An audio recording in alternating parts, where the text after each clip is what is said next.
Here we go with Twitch. And we'll roll up the offending Facebook. Then we'll get ready to rock and roll here quickly.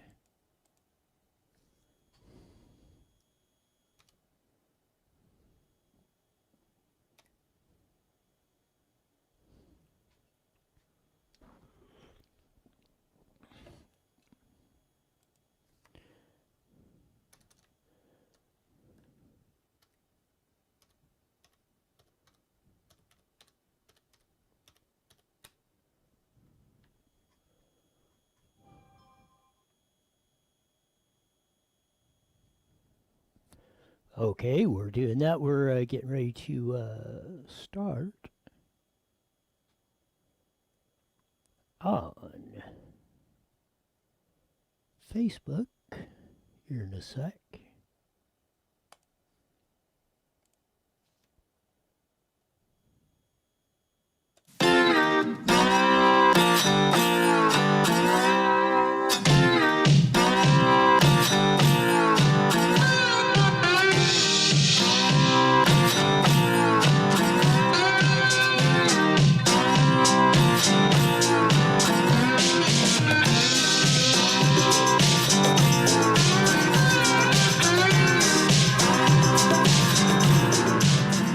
There's that funky slide guitar music that comes on every Monday through Friday, live at 5 on Newswire, Facebook, Twitch, and YouTube.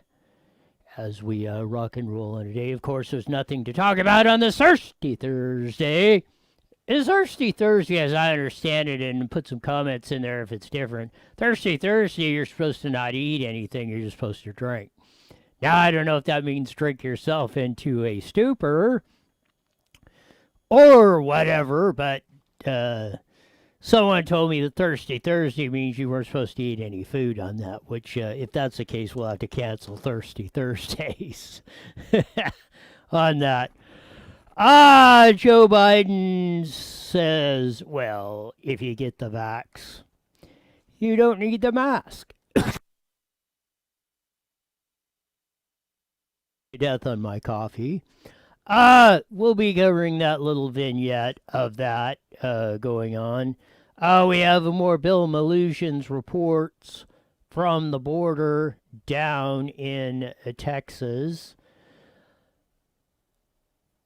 We'll have Susan Shelley on in a bit later on the hour to discuss her column and just about anything else that might pop into our minds going on back and forth. But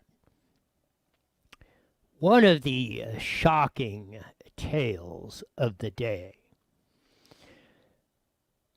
Loudoun County School Board in Virginia, just across from the District of Criminals in Washington, D.C.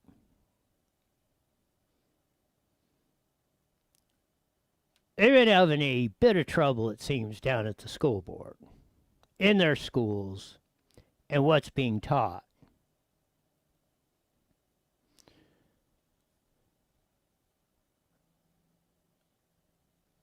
It is shocking.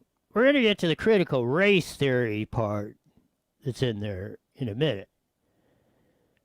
Some of the stuff you're about to see and hear makes critical race theory look tame in comparison to what's going on in the schools there.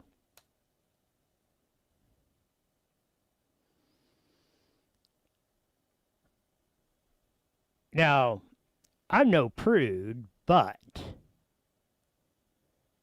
teaching junior high and high schoolers are having very sexually explicit material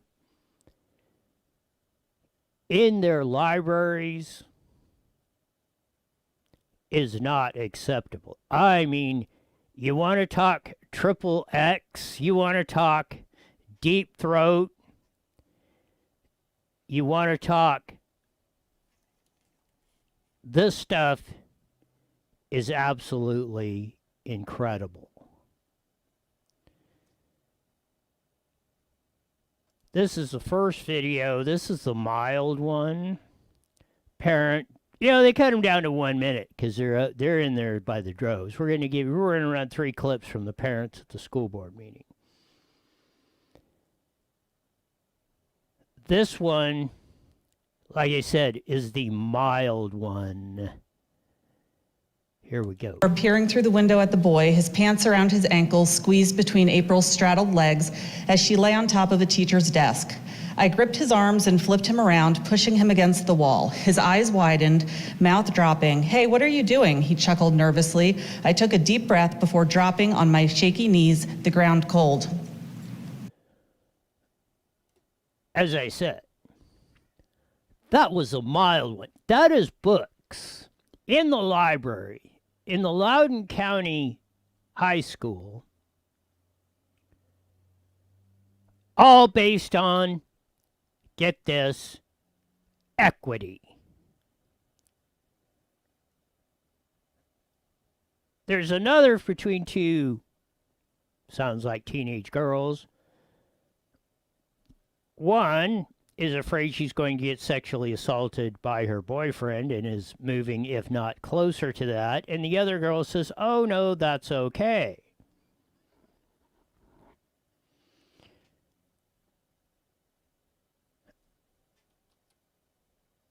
This kind of stuff, and like I say, that is the mild stuff that's going on in the school district.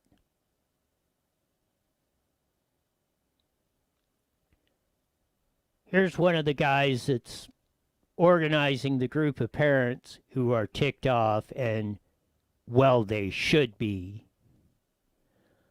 of what's going on. Now, these books have been using the F word, and not as in the connotation as, you know, F off, you're mad at somebody. F word as in the sexual connotation that we are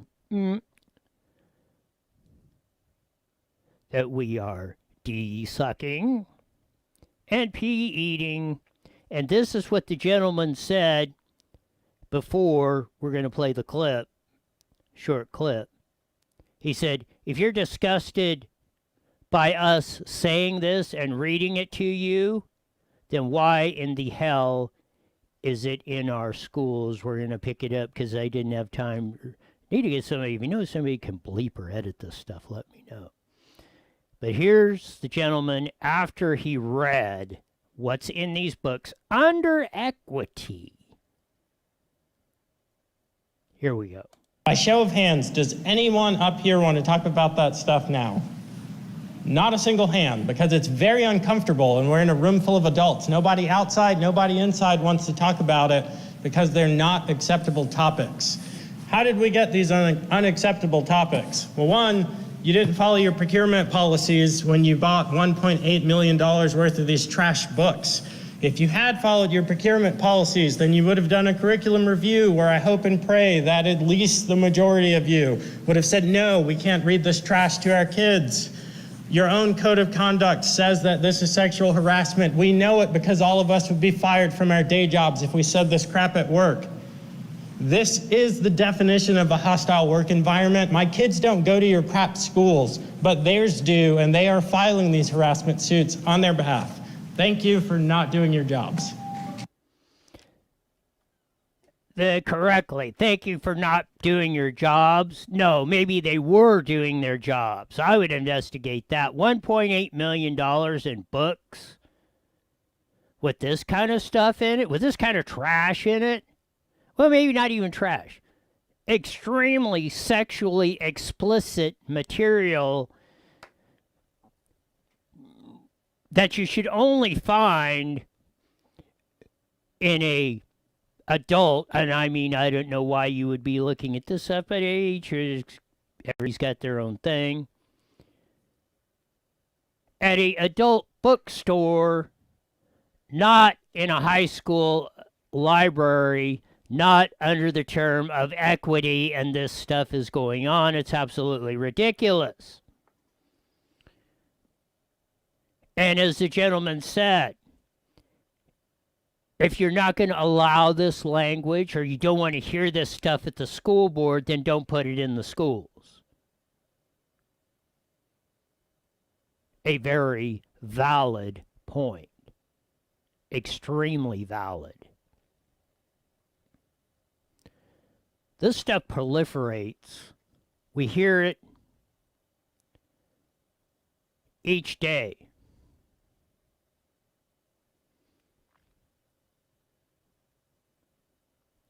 You know, I thought, and we're going to get to the lady about the critical race theory and the white fragility. I thought it was bad enough school districts were buying this book by the droves and giving it to their staff and teachers and administrators. I thought this was ridiculous. Going right here, all across America, I can tell you, and have the documentation. It was done in Moreno Valley Unified School District. They bought these books by the droves and passed them out to all their staff. What, 3,500 of them or however many? We went through Disney with the whole woke thing, and I don't know, I kind of heard a little bit, but they might have backed off on that, and hopefully they did, with all this critical race theory and shaming you. That's the real hate. But the indoctrination of kids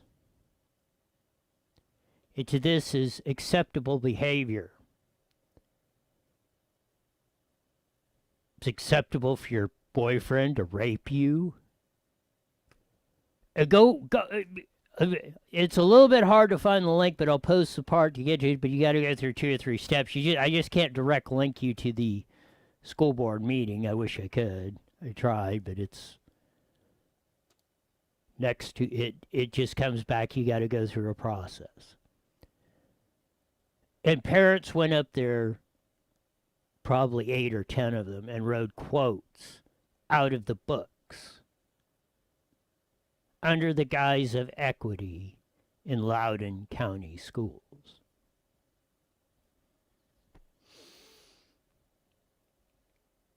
It's shocking. But I said I'd get to the critical race theory part. Like I say, this is the, how should I say, calmer part, or I never thought I'd say this. This would be the less disturbing thing I would hear about what's going on in schools in America. But this lady stepped up to the podium at the Loudoun County School Board meeting. Parent addressed the school board members. Here we go. In the words of Martin Luther King Jr., I have a dream that my 4 little children will one day live in a nation where they will not be judged by the color of their skin, but by the content of their character. Now I have a dream that we will implement love, not hate, or supporting another Jim Crow's agenda. CRT is not an honest dialogue. It is a tactic that was used by Hitler and the Ku Klux Klan on slavery very many years ago to dumb down my ancestors, so we could not think for ourselves. CRT is racist. It is abusive. It discriminates against one's color. Let me educate you. An honest dialogue does not oppress. An honest dialogue does not implement hatred or injustice. It's to communicate without deceiving people. Today, we don't need your agreement. We want action and a backbone for what we asked for today, to ban CRT. We don't want your political advertisement to divide our children or belittle them. Think twice before you indoctrinate such racist theories. You cannot tell me what is or is not racist. Look at me. I had to come down here today to tell you to your face that we are coming together and we are strong. This will not be the last. Greet and meet respectfully. There you go. They wanted woke. I think they got woke.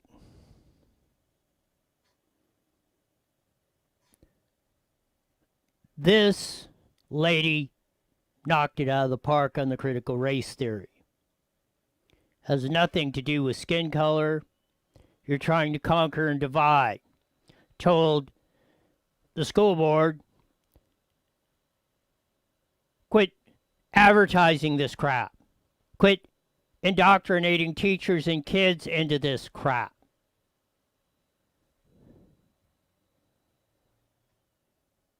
I, as a parent, ain't going to take it, and none of the other parents in this district are going to take this blank anymore. Since you like to use those words in your library, in the kids' library of that. They're rolling a recall effort to recall six, I don't know how many's on there. 1, 2, 3, 4, 5, 6. Looks like there might be 7 of 6 of them. Maybe there's one decent board member on that crowd. They're launching a recall effort to get rid of all of them. And like the gentleman said, I'm not sending my kids to your crap school.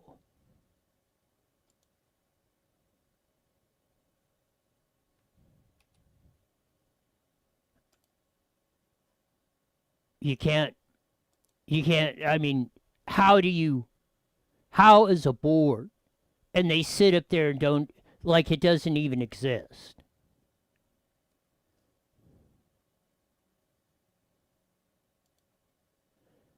It's amazing.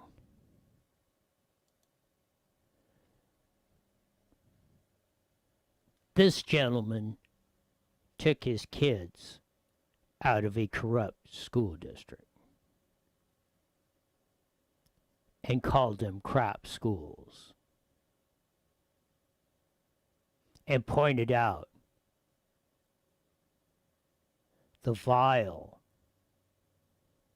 and extremely disturbing stuff again in that school.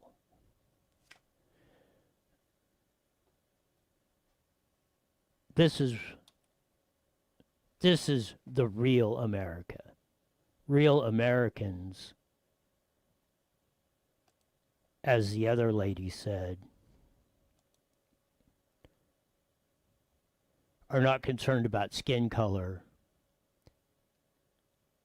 or any of this other equality or diversity or any of this other nonsense, and I'm putting it kindly, that they've been putting out.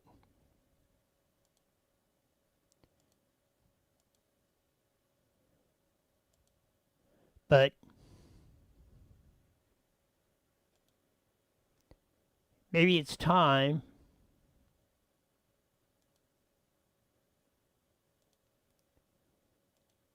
everybody does this.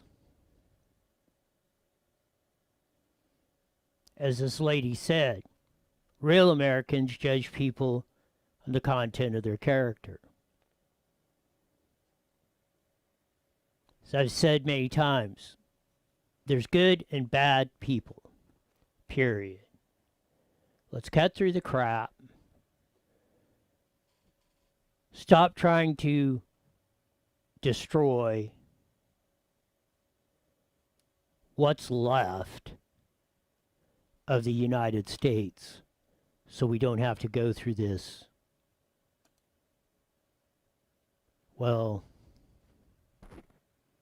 shouldn't say that. We shouldn't have to go through this stuff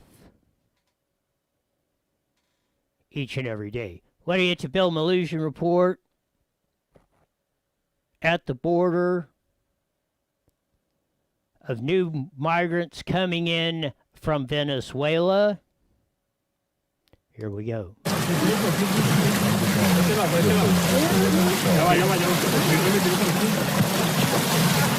There you see a whole group of them coming across.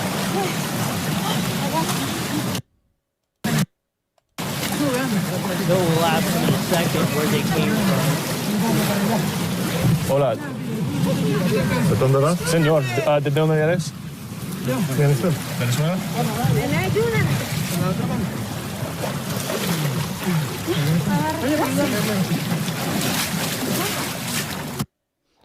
So why are they coming up from Venezuela? Because they bought into the woke stuff from Hugo Chavez, or everything was free. Oh, it's that evil white man. Or whatever garbage rhetoric they're coming up with. No, they're risking it all because they're living in a hellhole, because their country got wrecked. when they were one of the richest in the world. Had oil money up the kazoo. They blew it all. Doing the same trajectory the United States is doing now. Shocking statistic. Breaking Customs and Border Protection has just released new migrant apprehension numbers for April. April 2020, 17,106. April 2021, 178,622.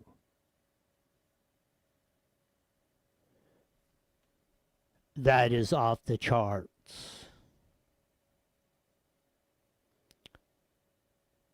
It is even almost twice as large as the surge we had in April of 2019 under the leadership of Donald J. Trump. Got it under control, and as the Biden administration admitted what Trump was doing was working after Joe Biden came in and destroyed those policies of stopping them at the border.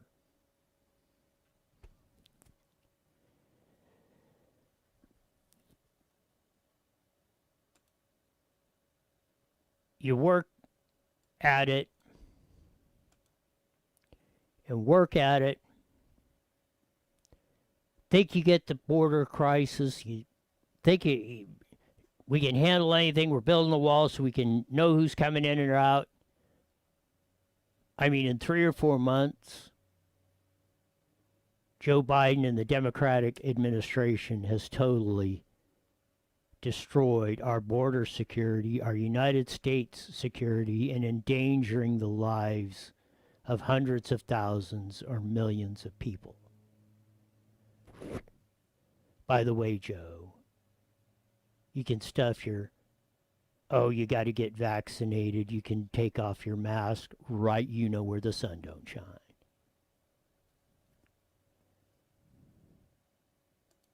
Ain't happening. We're done with it. This'll...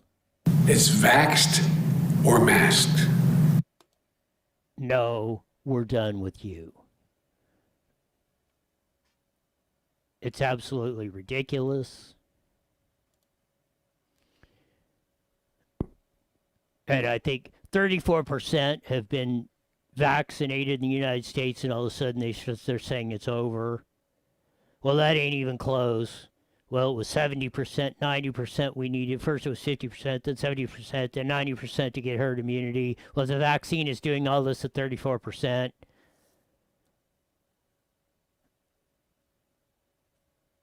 It's lie upon top of lie. Of course, the big news starting the week was Rand Paul versus Dr. Fauci. Rand Paul said, you know what? What's about this gain of function? You funded it. How did it appear? Fauci denied it. Well, the fact checkers and document searchers have been out here. This is Rand Paul on Newsmax. The day after this exchange, here we go. That's just some of it. Talk a little bit about what exactly gain of function is, and do you believe what Dr. Fauci told you today? No, he was being dishonest. In fact, one of the main papers that was published by Dr. Shi in the Wuhan Institute says in the byline, funded by NIH and funded specifically by the NIAI, which is AID, which is Fauci's group. So no, he completely dissembled on that. He's leading you to believe something that's not true. This kind of stuff needs to be watched. And do we trust the Chinese enough? And why in the heck are we giving money to the Chinese anyway? I thought they're a rich country. Why don't they fund their own damn research? A great question. Well, why do we give the Chinese money to do anything is my question. And who trusts what they say they're doing with it? Real quick, though, about gain of function, you said we do it in this country, too. Why exactly are we doing this? We have 11 different labs that do it in our country. They're very, very risky labs, very, very dangerous. And the reason they say they do it is they want to see if they can change an animal virus into a human virus, they say, oh, then we'll learn how to combat it. I don't think that logic is true anymore, because with the DNA sequencing and RNA sequencing, if we get a new virus, they can sequence it in a day or two, and they can have the ability to develop these mRNA vaccines within a couple of weeks. They don't need to be creating these super viruses because they could get out of the lab. And the way it works is, it's not like a vial of the virus has to go out of the lab. So there's Rand Paul and Rob Schmidt on Newsmax, basically saying, here's the documents. The Fauci funded the gain of function research in the China labs, whether it be in the U.S., in China. Deny that it didn't happen, Fauci. Gain of function, as Rand Paul explained, is you take a animal virus and then you try and see if you can make it a human virus, and under the guise of, oh well, we'll take and maybe we'll prevent it if it jumps species, swine flu. But it really is, Rand Paul has explained, it's down to gain of function really is weaponizing viruses. Remember what Peter Navarro said? He said, I'm 99.999% sure Fauci was doing this to weaponize the virus. Again, would you believe Fauci if he said the sky was blue at 12 noon on the 4th of July? I sure wouldn't. I'd walk outside and make sure. I mean, this guy has changed his mind on everything within minutes. He would make the Bill Clinton, Jerry Browns of the world green with envy. I thought they were good about, but my old joke about Bill Clinton is, yeah, watch him give a speech, drive 2 blocks down the road, 5 minutes later, he'll say something 180 degrees opposite what he said over there. Moonbeam Brown did it. Yeah, a lot of politics. I mean, those two are masters at it. I'll give them credit for that. They're very good at it. But I wouldn't believe Fauci for anything. He's a disseminator. I don't know why. I really don't know why Trump kept him around. I know why Biden's keeping him around, because he's in bed with the Chinese, with Hunter and the crime family, and they're making billions off of this, so they don't care if they flush you down the toilet.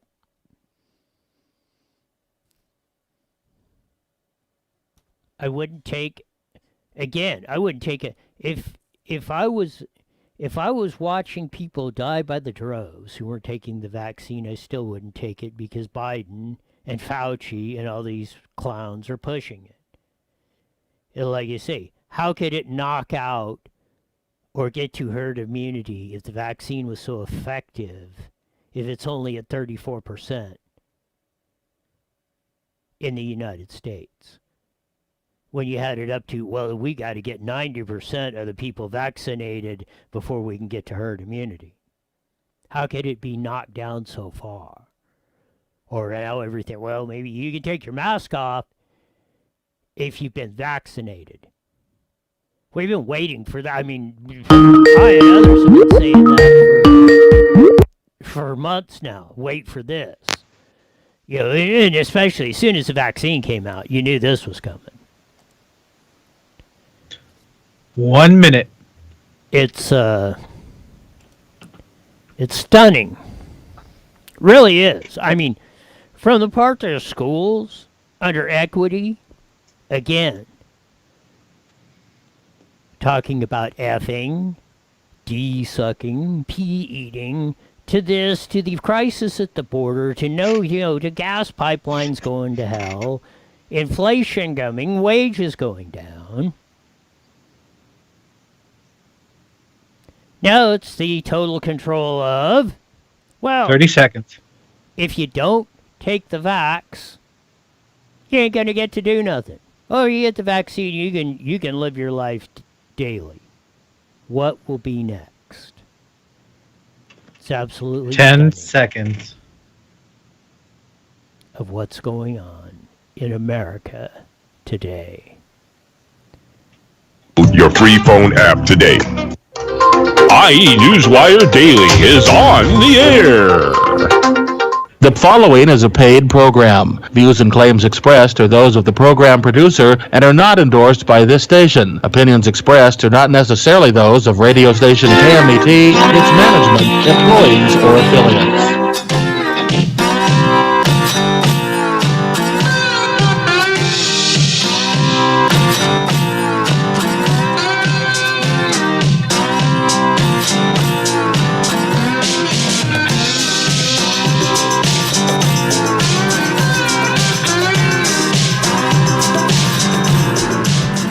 There's funky slide guitar music that comes on every Monday through Friday, even though my video switcher has a mind of its own. And if you don't believe me, just ask Jesse, because he will tell you the same thing. That's why I switched there of that. But anyway, we're here on a Thursday coming to you live, as we do every day at 5:30 on 1490 AM, the Mighty Met, broadcasting all over the AM. Oh, no, I did that wrong. Broadcasting all over the Inland Empire each and every day on the aforementioned AM band. I'm going to bail out of this before I bury myself too much. Either joining our vast video audience on iNewswire on Facebook, Twitch, and Jesse just has to wait every day for me to say this on YouTube going across the board. We talked about, again, the vile make Triple X porno movie kings blush what was in the schools in Loudoun County, Virginia, just across the Potomac from the District of Criminals in Washington, D.C. Very upper middle class area. Most of the people there work for the government, by the way. And on top of that, they're telling the school board to stuff the critical race theories right up where the sun don't shine. It's absolutely incredulous of what's going on. We did the border, Joe Biden's mask deal. But we have, it seems like, you know, I keep thinking, I thought in 2021 we'd wake up one day, in 2020, you know, okay, we're over the worst of it.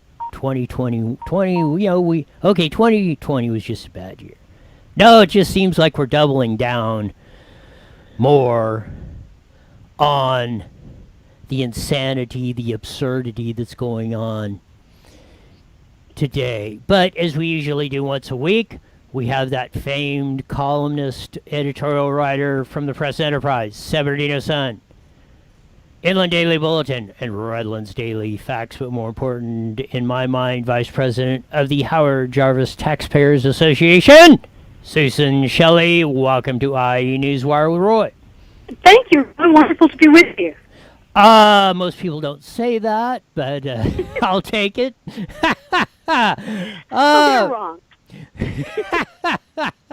I'll take all the support I can get, and Lord knows I sure need it. We had this whole thing of, and it just, you know, Joe Biden come out today in the CDC, and Walensky was rolling out on that. I want to get your take on it. I think I'm sure you've commented on it, of that. It was, well, if you've been vaccinated, you don't have to wear the mask, Susan Shelley. Well, you know, they seem to be looking for ways to get people who don't want vaccinations to get vaccinations. So they tried saying that everybody's going to die without it. That didn't seem to convince a lot of people, because people who are worried about the experimental technology are worried about the experimental technology, or for whatever reason they don't want a vaccination. So now they're trying to create incentives to go get vaccinated. So the CDC chief, Walensky, put out a tweet that said vaccinated people don't have to wear masks. Here's a link to where you can go find out how to get a vaccine. So clearly that's the linkage there. They're trying to say, we haven't been able to persuade this vast percentage of Americans, and we have to find a way to do it, so we'll say that it's the only way you can stop wearing a mask, which is kind of silly because obviously if you're out in public and you're not wearing a mask, no one knows if you've had an injection or not. No, it isn't. I mean, they want this vaccine passport cards. I don't know. That was very obvious of what was going on this stuff, and most of us, I'm going to say we're on the sane side of the population going on, could see this coming a mile a minute. I mean, once Joe Biden got in, you knew, and Lord Fauci, the liar-in-chief, as Rand Paul said about the gain of function, the next day he's pulling out the documents and the titles and all the stuff that says, yeah, you did fund gain of function stuff, of all this stuff. Fauci, anybody with the Biden, if Biden will keep Fauci on and put him up there as the lord of everything, disease, vaccine, he'll do any. I mean, I wouldn't trust him, like I said, if he said the sky was blue. Well, they just have not been truthful with people. You can give them the credit for good motives. I don't think you have to, but you could give them the credit for good motives, and say that they're just trying to do what they think will protect the public health. But what they have done is tell stories designed to scare people or incentivize people, and they've said things that are not true. And in this free country, with the internet, with information available to everyone, where we can all read the data from the clinical trials if we choose to, and we can all read the press releases that go out to the Pfizer investors about how much money they're going to make when booster shots are required. We can all read it. We can all make our own decisions. They can't just lie to us this way. We're not 5 years old. We have outside information available to us. And it would have been much better if they had said right from the beginning, this is new technology. We think it's really valuable. Here's all the information we have. Make your own decision based on your own risk and your own beliefs. Make your own decision. Instead of trying to just shepherd people all the time into one part or the other part of the policy. It's just really unfortunate. Yesterday you have to have a mask, and today you don't have to have a mask, and science. It's just really creepy. That's a kind word of putting it, I would say, on that. Creepy is not. I would say this is downright evil. And you said this, I agree with you. It should be your choice. I mean, I don't care. If you want to wear a mask for the rest of your life, fine and dandy. You want to take shots of this, that, and the other. You want to be You want to be the guinea pig in the lab rat experiment that takes a shot. Go for it. As long as you take responsibility for it, and don't castigate others for having a different opinion, lifestyle, choice than you. That's what America, and if you even take that, America was just a microcosm of what happens in nature. You were born with free will. Only humans can take it away from you, Susan Shelley. Yes, and only humans can surrender it. And they really can't take it from you by force. They have to take it from you by forcing you in one way or another to surrender it. And that's what's been happening. People have been surrendering their freedom and their ability to think independently. And that never ends well. If you really want to look at what destroys the world and what will kill 100 million people, it's these philosophies that the government should be running everything and no one should ever do anything without the government's permission. That's what leads you down the path to World War II, to massive, horrible outcomes in multiple countries simultaneously. If people stop thinking for themselves and they wait for the government to tell them what they're allowed to do, it doesn't end well anywhere. I should bring back, I don't have them, I should bring back the tinfoil hats just to mock the people that have a cow when you bring up the subject. But there's an audit going on in Arizona. Yeah. And it looks like it's getting pretty heavyweight in there as the president of the Senate of Arizona, which is probably not a fire-breathing Trump supporter, but we'll put it at that.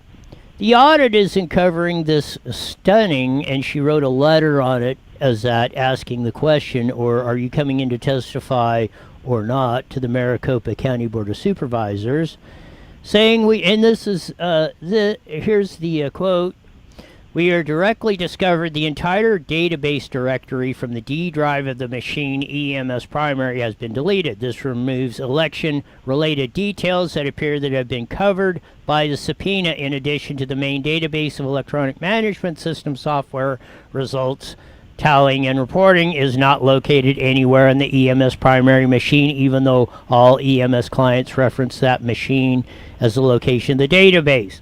This suggests that the main database for all election-related data for November 2020 general election has been removed." Susan Shelley. Oh, my. So, think that evidence was destroyed? Do they know if it was... They're saying it's been removed, but do they know it was removed? The indications are it was removed a week before they were to turn it over, and after the audit was approved and done, and all of a sudden the stuff got scrubbed, is the way I'm reading it. That sure sounds like a criminal act, doesn't it? That doesn't sound like that's something you could do legally. So we'll have to see how that plays out and whether they have evidence of who handled any of those machines or any of that data. That's very interesting.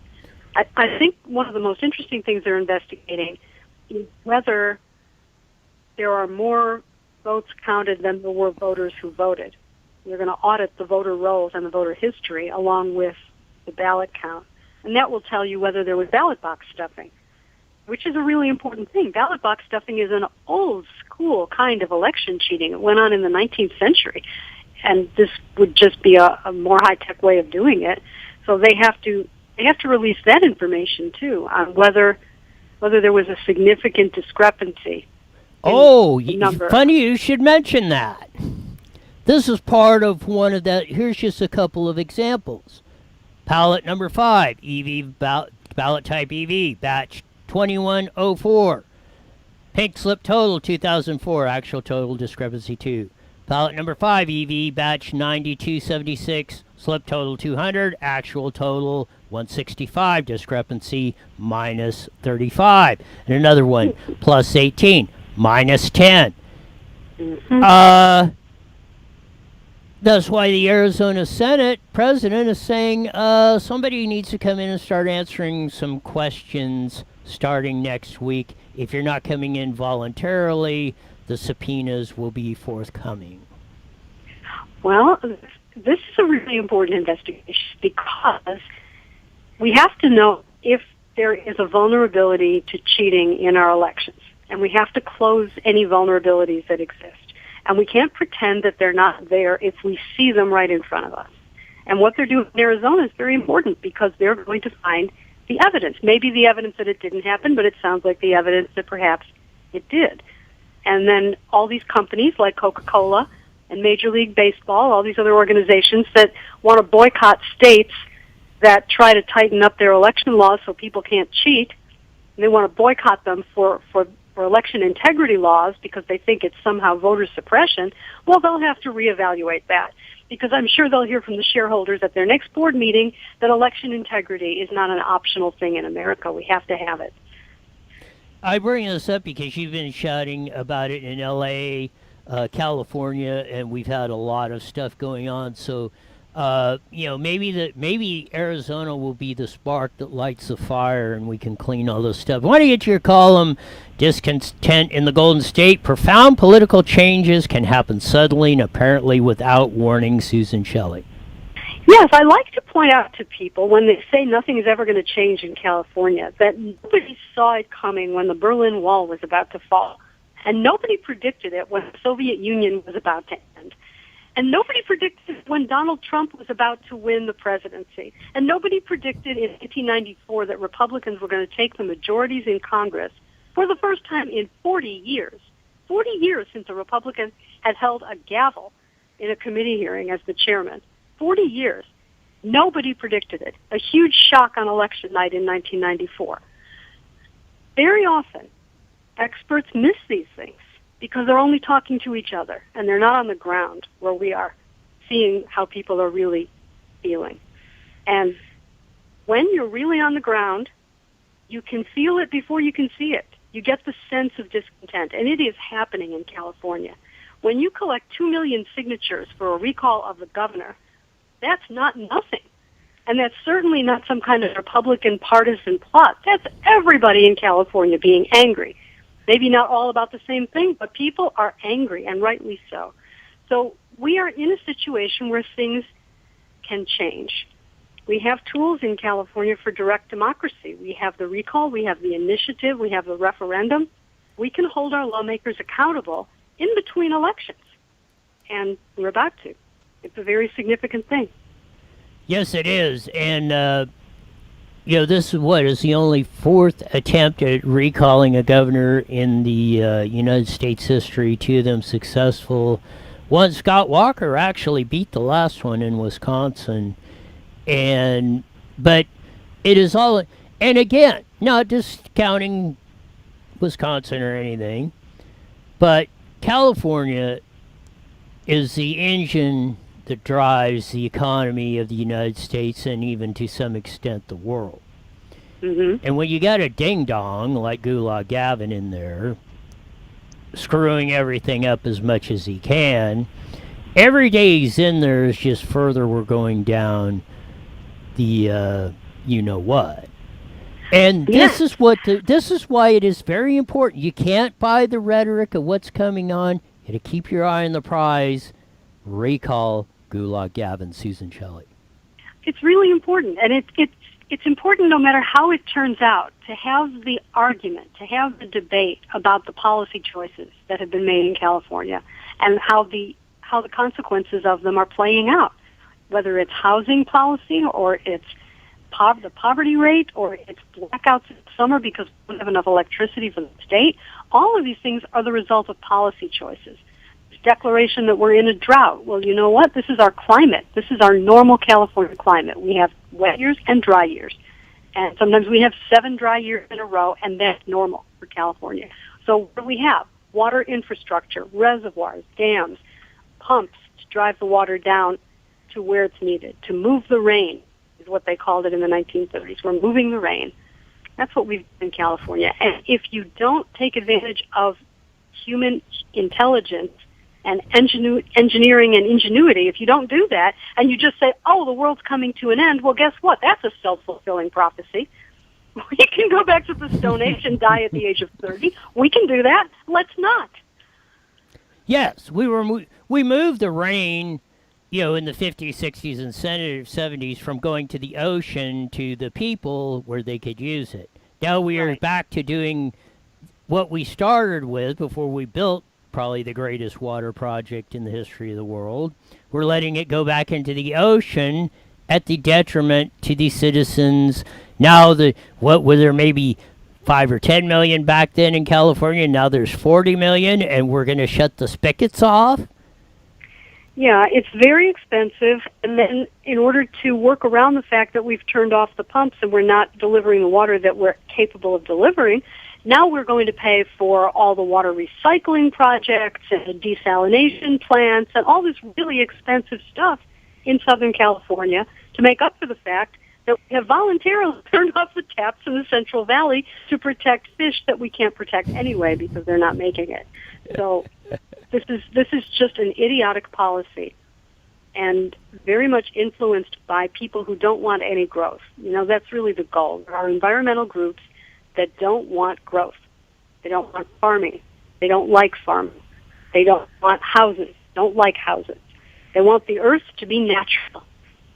The earth is natural. We're going to die at 30. Let's not do that. Yes. Everything is natural. Everything derived from a natural product, of that. And it's just like this whole, the whole pipeline. Even the pipeline. This is how the pipeline affects the lumber price. Mm-hmm. So first thing Joe Biden does when he gets sworn in on January 20th at noon, well, one of the first things within 5 or 10 minutes, he's canceling the Keystone Pipeline, which the Keystone Pipeline was oil going from pipeline from Canada through America to Mexico, was going to benefit us all. We were on our way to truly independent energy, probably not even having to import any oil on top of that. Okay, Biden cancels that. The Canadians got a little bit ticked off about that. Yes. You know why you know who we import since starting in California, we made it basically illegal to cut down a tree to make lumber for a house. Where do you think we get most of our lumber from? Tell me. Canada. Canada. And they decided after we cut the Keystone Pipeline, well, we'll just rehold so the supply of lumber going to the United States. Consequently, in the last 4 months, lumber is up like 300 to 400%. Wow. Well, we have this policy in California where the environmentalists want to stop fracking, want to stop oil drilling as much as they can. And we have gradually been pumping less oil in California. This is an oil-producing state. It's like the 6th or 7th biggest oil-producing state in the United States. And we have been throttling it back and throttling it back. In the 1980s, only 5% of the oil that was going into California refineries came from foreign countries, and now it's 55% or 58%. So what's happened is we're not pumping it domestically in California, we're bringing it in from other countries. Well, that's not helpful. That's putting it kindly. I mean, we could have those jobs here, and we could save a lot of money, and it wouldn't be as expensive to have gasoline in California if we didn't have these counterproductive, phony laws, phony environmental laws, pretending that we don't need energy in this state because we can run the whole state on sunshine and breezes. No, we can't. No, we can't. We have to have oil, and we have to have electricity, and it has to be generated from something. And sunshine and breezes don't cut it. So everybody should really take a look at the real consequences, the real results of the policies they think they support. And they should take a look at their utility bills and gas prices and see what these policies have done to us, because it doesn't have to be this way. Yes, highest electricity, lumber price, everything. And some of the biggest oil reserves are sitting under the ground in the world, are sitting under the ground under the state of California. We just can't drill for them. I mean, even Kern County is back suing Newsom again. I mean, that was the lifeblood of Bakersfield, basically, was the oil industry. And they basically shut it down. And to the detriment of the people of Bakersfield and Kern County in Central California. Not to mention the cutting off the water and destroying the farming industry and all the other goofball crap we've been doing of doing that. But that's why I say you wouldn't think a gas pipeline would affect lumber prices. But that's how, as the old saying, for every action there's an equal and opposite reaction. And, you keep doing enough stupid stuff, one day you're going to wake up and say, how did this happen? Well, I think a lot of people are saying that, and it must be the pandemic that pushed them over the edge, with schools being closed and restaurants being out of business, and the nonsense about you can go to Costco, but you can't go to the small retailer. So sorry about that, small retailers. You can just go out of business, live on your savings, and then eventually go out of business. And where's the data? There's no data. No one can get any data to justify any of it. I think that has pushed a lot of people to the point that you're talking about. I mean, that's it. No more. And whether the governor is recalled or not, he's been scared within an inch of his life. He was down here in Los Angeles cleaning up the side of a freeway with a Caltrans crew. Did you see those pictures? Yes. He was moving a filthy mattress. He and the head of Caltrans were lifting a filthy mattress off the side of the highway and doing a big cleanup of trash. And he was announcing that we're going to spend more money cleaning up trash. Well, I don't think his policy is necessarily the right one, but at least he knows we have a problem. So Repo did that. Hope it gets him out of office on that. You have 30 seconds left. Tell them why they should join Howard Jarvis Taxpayers Association.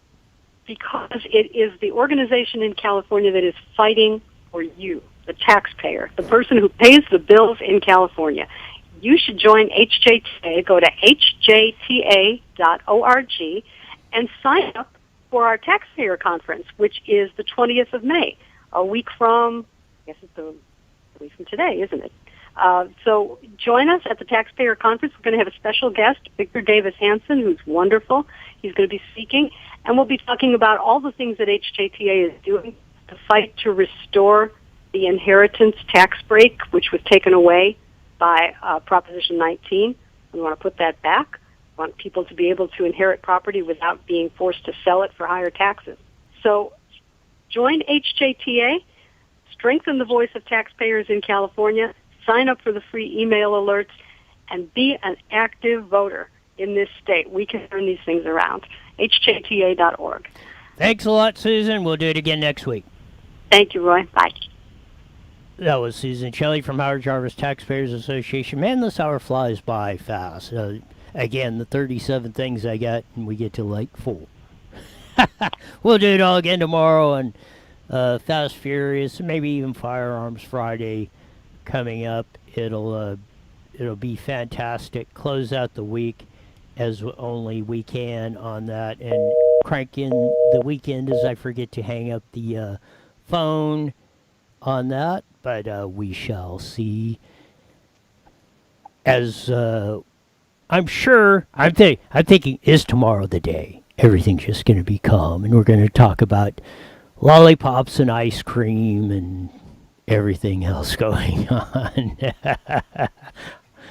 Oh, we can only hope. We'll be back tomorrow with again with all the stuff on that on the Mighty Met 1490 KMET. Go check out it. I'll try and put the links in there. The school board stuff in Loudoun County. It was absolutely incredible of what went on there.